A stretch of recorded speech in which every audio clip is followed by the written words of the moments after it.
কক্সবাজারের চকরিয়া বদরখালী ব্রিজের নিচে প্যারাবনে ১৫ বছর বয়সী এক কিশোরীকে গণধর্ষণের ঘটনায় জড়িত সন্দেহে ৩ জনকে গ্রেপ্তার করেছে চকরিয়া থানা পুলিশ।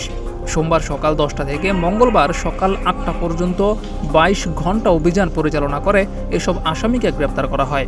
গ্রেপ্তার হওয়া ৩ জন হলেন বদরখালী ইউনিয়নের ৮ নম্বর ওয়ার্ড কলেজপাড়ার মোহাম্মদ ইসহাকের ছেলে মোহাম্মদ কাজল, একই ইউনিয়নের ১ নম্বর ওয়ার্ড ঢেমুশিয়া পাড়ার আব্দুল সুবহানের ছেলে মোহাম্মদ শাহজাহান এবং ৩ নম্বর ওয়ার্ড টুটিয়াখালী পাড়ার মোহাম্মদ বশির।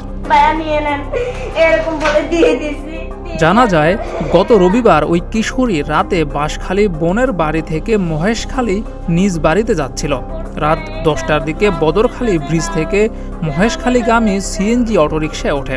পরে ব্রিজের উপরে গিয়ে গাড়ি নষ্ট হওয়ার অজুহাত দেখিয়ে চালক অটোরিকশা থেকে নামিয়ে দেয়। এ সময় ৪ যুবক মুখ চেপে ধরে ভয় দেখিয়ে সড়কের পার্শ্ববর্তী বেড়িবাঁধ সংলগ্ন প্যারাবনে নিয়ে যায়। সেখানে আরও ৪ যুবক যুক্ত হয়ে মোট ৮ জন মিলে ওই কিশোরীর উপর সংঘবদ্ধ ধর্ষণ চালায়। ধর্ষণের শিকার কিশোরী একসময় জ্ঞান হারিয়ে ফেললে সেখান থেকে পালিয়ে যায় ধর্ষকরা। জ্ঞান ফিরলে সে সড়কে এসে চিৎকার দিলে লোকজন জড়ো হয়ে তাকে উদ্ধার করে চকরিয়া উপজেলা স্বাস্থ্য কমপ্লেক্সে ভর্তি করে। চকরিয়া থানার ওসি মোহাম্মদ মঞ্জুর কাদের ভূঁইয়া বলেছেন, ইতিমধ্যে ৩ জনকে গ্রেপ্তার করা হয়েছে। শীঘ্রই সম্পৃক্ত সকলকে গ্রেপ্তার করতে সক্ষম হব। জিয়াউর রহমান, প্রতিদিনের বাংলাদেশ।